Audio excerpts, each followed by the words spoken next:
Hi, welcome to this short series of videos where we're going to be exploring methods for qualitative data collection. The series is designed to provide you with a clear and practical guide to the tools at your disposal for collecting data. Before we look at any specific techniques, I want to clarify a few terms that you're going to see here. The first one's methodology and the second one is methods. So whilst they're really similar and they could easily be mixed up, particularly in everyday language, methodology and methods have very different meanings when we're talking about research, and we're going to look at what those definitions are. So methodology is typically the bit that sits under the paradigm. It's strongly related to the philosophical paradigm, so your methodology is going to relate to whether you're engaged in something that's more subjectivist and interpretivist or objectivist in stance. It's kind of the overarching theoretical framework that guides and holds your research together. Methods, on the other hand, are the specific tools or procedures that you use to gather data. They're the kind of how of your research. So you might want to think about it as the methodology being the kind of blueprint for your study. You're going to have one methodology for your research. However, you're likely to have multiple methods. So you might collect data through interviews and through observations. But all of that data will be collated as a single methodology, which perhaps is something like case study. So understanding research methods is critical. We need to make sure when we collect data that it's done in a rigorous way. If we collect data and it's kind of flimsy, the data ourselves, the quality of that data is everything. If the data is flimsy, our work is going to be flimsy, our outcomes are going to be flimsy, it's not going to be solid. We also need to make sure we collect meaningful data. We're going to end up with a research question and we need to answer that question. Well, we can collect loads and loads of data, but if it doesn't help us answer that question, then it's kind of meaningless data.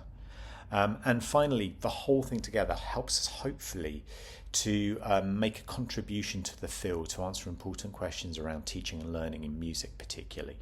So it's really important that we're going to have solid data that's moving beyond anecdote and towards sort of rich, credible evidence. In your research, you're going to come across two different types of data. Now, you probably know this already, but it's worth me just pointing out these things. The first one is secondary data, and we're kind of used to that data already. It's data that already exists. It's been collected by other researchers, normally through their own primary research. So this is what you're going to engage with and have engaged with up until this point when, for instance, you've been conducting a literature review. In that case, you've been sort of reviewing existing data or secondary data. When we talk about research methods and the collection of data, we're talking in this context about primary data. It's the data that you collect firsthand directly from the source. So Conan Mannion et al., they describe it as fresh data. This is where you as the researcher actively engage in the process of generating new information. And we're going to do this via interviews, observations, surveys, and other forms of data collection. A key characteristic of qualitative research, as we've been learning in all the videos up to this point, is that we are collecting rich data. So our qualitative data is going to be rich, it's going to be thick. We want people to be able to speak freely, or we want new observations to be rich and to be full of detail. And we're focusing here on depth rather than breadth. We want to explore the richness and complexity of human experience.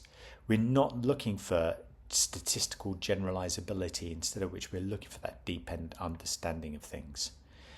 It's crucial to acknowledge the reality of this form of data collection. It's going to be labor intensive. It's going to require you to take some time to collect it, to transcribe it, and to analyze it.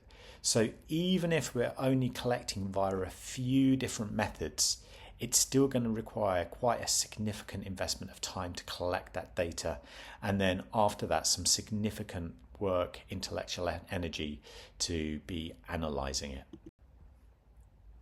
So over the next few videos we're going to look at a few different types of methods in particular. We're going to discuss interviews, observations, focus groups and surveys. We're also in a particular video going to look at some special considerations we need to be given over to children and the use of children participants, which many of you are likely to do.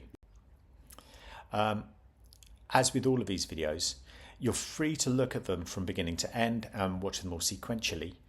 Equally, you're free to just jump to the videos that you think are going to be most useful for you and to use them as a bit more of a research tool. However, it's important to point out that in your presentations, you need to be able to compare and contrast different research methods. So at some point, you're likely to want to look at all of the videos, all of the PowerPoints, and to think, I'm choosing this one, and why did I choose not to do this other approach, this other method? This is bibliography. It's a few core texts. Through a lot of these videos, I keep on referring back to the Cohen and Mannion et al.